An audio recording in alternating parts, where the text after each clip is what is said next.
வைணவ நெறியை தழைத்தோங்கச் செய்த 12 ஆழ்வார்களில் முதன்மையானவராகவும் முதல் ஆழ்வார்கள் மூவரில் மூத்தவராகவும் போற்றப்படுபவர் பொய்கை ஆழ்வார். இறைவன் மீது கொண்ட அதீத பக்தியால் அந்த பக்தி வெள்ளத்தில் ஆழ்ந்து கிடக்கின்ற காரணத்தால் இவர்கள் ஆழ்வார்கள் என்று அழைக்கப்பட்டனர். இவரது அவதாரம் முதல் திருக்கோவிலூரில் நடந்த அந்த தெய்வீக சந்திப்பு வரை அனைத்தையும் ஒவ்வொரு காட்சியாக இங்கே மிக விரிவாக காண்போம். காஞ்சி மாநகரம் ஆன்மீகத்தின் தொட்டில். அங்குள்ள திருவெங்கா என்னும் திவ்ய தேசத்தில் ஒரு பெரிய திருக்குளம் அமைந்திருந்தது. அக்குளத்தின் பெயர் பொற்றாமரை பொய்கை. அதிகாலை நேரம், குளிர்ந்த காற்று வீசிக்கொண்டிருக்கிறது. குளத்தில் உள்ள செந்தாமரை மலர்கள் மெல்ல இதழ் விரிக்கத் தொடங்குகின்றன. அந்த பொய்கையின் நடுவே மற்ற மலர்களை விட பிரம்மாண்டமாக தேஜசுடன் ஒரு தாமரை மலர் பூத்து குலுங்குகிறது. அந்த தாமரை மலரின் நடுவே கோடி சூரிய பிரகாசத்துடன் ஒரு ஆண் குழந்தை அவதரித்து துயில்கிறது. மகாவிஷ்ணுவின் கைகளில் உள்ள 5 பெரும் ஆயுதங்களில் ஒன்றான பாஞ்சஜன்யம் என்னும் சங்கின் அம்சமாக அந்த குழந்தை அவதரித்திருந்தது. தாயின் கருப்பையில் உதிக்காமல் ஒரு பொய்கையில், அதாவது குளத்தில் உள்ள ஒரு தாமரையில் அவதரித்ததால் அக்குழந்தைக்கு பொய்கையார் என்றும் பின்னாளில் பொய்கை ஆழ்வார் என்றும் திருநாமம் சூட்டப்பட்டது. இயற்கையின் மடியிலேயே பிறந்து எம்பெருமானின் அருளை பிறவிலேயே பெற்ற அந்த சிசுவின் முகத்தில் தெய்வீக கலை சொட்டியது. காலம் உருண்டோடுகிறது. பொய்கை ஆழ்வார் வளர்ந்து பெரியவராகிறார். அவருக்கு உலகியல் வாழ்வின் மீதோ இல்வாழ்க்கையின் மீதோ எந்த பற்றும் ஏற்படவில்லை. நாராயணனின் திருநாமத்தை பாடுவதும் அவனது கல்யாண குணங்களை நினைத்து உருகுவதுமே தனது பிறவியின் பயன் என அவர் உணர்ந்தார். கைகளில் தாளம் ஏந்தி கண்களில் பக்தி நீர் மல்க ஊர் ஊராகச் சென்று திருமாலை பாடி துதித்தார். அவர் செல்லும் இடமெல்லாம் இறைவனின் நாமம் ஒலித்தது. இயற்கையை இறைவனாக பார்க்கும் மாபெரும் தத்துவ ஞானியாக அவர் திகழ்ந்தார். யாரிடமும் எதுவும் யாசிக்காமல் கிடைக்கும் உணவை உண்டு எங்கு இரவு முடிகிறதோ அங்கு உறங்கி துறவரத்தின் உச்சமாக தனது வாழ்க்கையை அமைத்துக் கொண்டார். பொய்கை ஆழ்வார் தல யாத்திரையாக திருக்கோவிலூருக்கு வந்து சேர்கிறார். அங்கு உலகளந்த பெருமாளான திரிவிக்ரமனை தரிசித்துவிட்டு திரும்பும் போது வானில் திடீரென கார்மேகங்கள் திரண்டு இருட்டுகின்றன.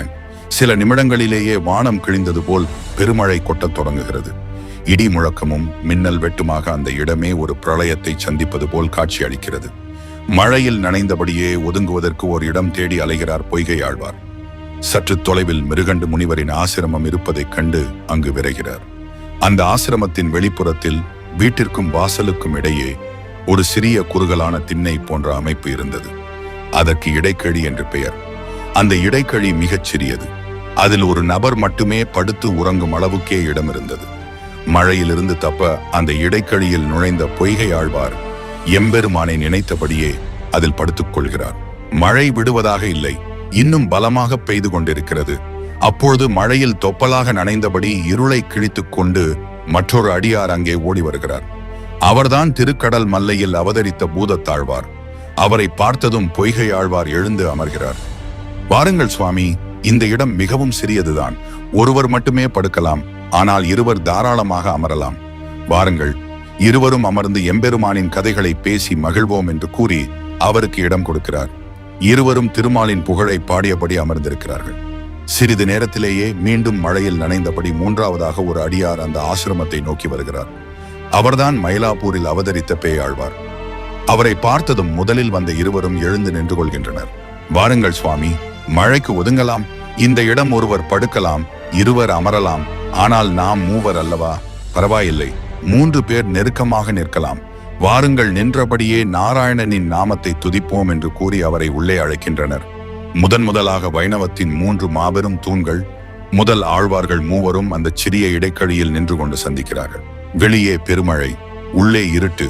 3 ஆழ்வார்களும் நின்று கொண்டு பெருமாளின் கல்யாண குணங்களை ஒருவருக்கொருவர் பகிர்ந்து கொண்டு பரவசப்படுகிறார்கள். திடீரென அந்த சிறிய இடத்திற்குள் ஒரு சொல்ல முடியாத நெருக்கடி ஏற்படுகிறது. 3 மட்டுமே நிற்கும் அந்த இடத்தில் 4ஆவதாக யாரோ ஒருவர் புகுந்து தங்களை நெருக்குவது போல 3க்கும் உணர்வு ஏற்படுகிறது. கும்மிருட்டு என்பதால் யார் வந்து நெருக்குகிறார்கள் என்று கண்களுக்கு தெரியவில்லை. ஆனால் அந்த ஸ்பரிசம் அவர்களுக்குள் ஒரு சிலிர்ப்பையும் தெய்வீக ஆனந்தத்தையும் ஏற்படுத்துகிறது. நெருக்குவது வேறு யாருமல்ல, தன் அடியார்கள் 3 ஓரிடத்தில் சேர்ந்ததை கண்டு மகிழ்ந்த அந்த திருமாலே நேரில் வந்து அவர்கள் நடுவே புகுந்து நெருக்குகிறார். வந்திருப்பது எம்பெருமான் என்பதை உணர்ந்து கொண்ட பொய்கை ஆழ்வார் அவனை தன் ஊனக்கண்ணால் பார்க்க விரும்புகிறார். இருட்டில் எப்படி பார்ப்பது? ஒரு விளக்கை ஏற்ற வேண்டும். ஆனால் கையில் அகல் இல்லை, எண்ணெய் இல்லை, திரி இல்லை. அப்போது பொய்கை ஆழ்வார் தனது அகக்கண்ணை திறந்து இந்த பிரபஞ்சத்தையே ஒரு விளக்காக ஏற்றுகிறார்.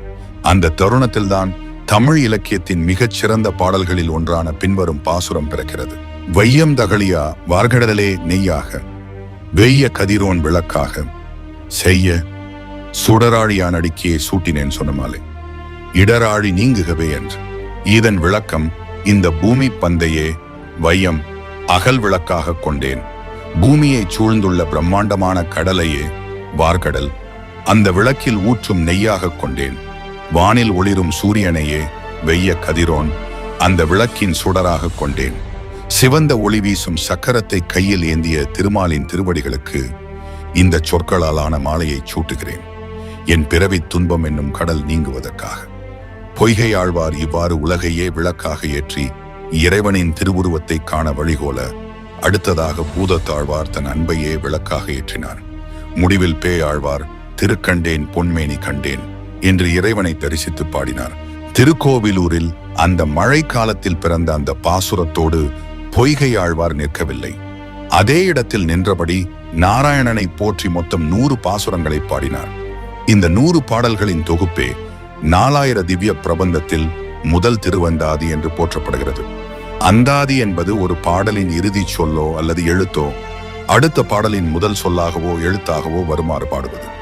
பொய்கை ஆழ்வார் இறைவனின் மீதான தன் இடைவிடாத சிந்தனையை இந்த அந்தாதி தொடையின் மூலம் மிகச் சிறப்பாக வெளிப்படுத்தினார்.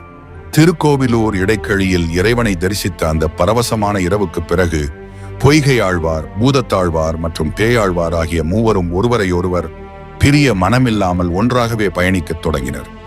அவர்கள் வெவ்வேறு ஊர்களுக்கு சென்று அங்குள்ள திவ்ய தேச பெருமாள்களை மங்களாசாசனம் செய்தனர். பொய்கை ஆழ்வார் தனது இறுதி காலத்தில் தான் அவதரித்த இடமான காஞ்சிபுரம் திருவெங்காவில் சொன்ன வண்ணம் செய்த பெருமாள் கோயில் பகுதிக்கு திரும்பினார். அங்கே அவர் எம்பெருமானின் திருவடிகளையே தஞ்சம் எனக் கொண்டு தனது முதல் திருவந்தாதி பாசுரங்களை ஓதியபடி தியானத்தில் ஆழ்ந்திருந்தார். பொய்கை ஆழ்வார் நீண்ட காலம் வாழ்ந்து எம்பெருமானின் கைங்கரியத்திலேயே தன் வாழ்நாளை கழித்தார். அவர் முதுமை அடைந்த போது ஒரு குறிப்பிட்ட நாளில் தனது பூத உடலை நீத்து வைகுண்ட நாதனான நாராயணனின் திருவடிகளில் நித்திய சூரிகளாக இறைவனின் நித்திய பரிவாரங்களாக மீண்டும் கலந்தார். அவர் பாஞ்சஜன்யம் அம்சமாக பிறந்தவர் என்பதால் மீண்டும் அந்த சங்கின் சொரூபமாகவே இறைவனை சென்றடைந்தார் என்பது ஐதீகம். அவர் மறைந்தாலும் அவர் ஏற்றிய வையம் தகழியா எனும் ஞான விளக்கு இன்றும் அணையாமல் எரிந்து கொண்டிருக்கிறது. காஞ்சிபுரம் பொற்றாமரை பொய்கையில் அவர் அவதரித்த இடமும் திருக்கோவிலூர் இடைக்கழியும் இன்றும் பக்தர்களால் புனித தலங்களாக வணங்கப்படுகின்றன. இந்த வீடியோ உங்களுக்கு பிடித்து இருந்தால் லைக் செய்யுங்கள். மேலும் இது போன்ற சுவாரஸ்யமான தகவலுக்கு நமது சேனலை சப்ஸ்கிரைப் செய்யுங்கள். நன்றி, வணக்கம்.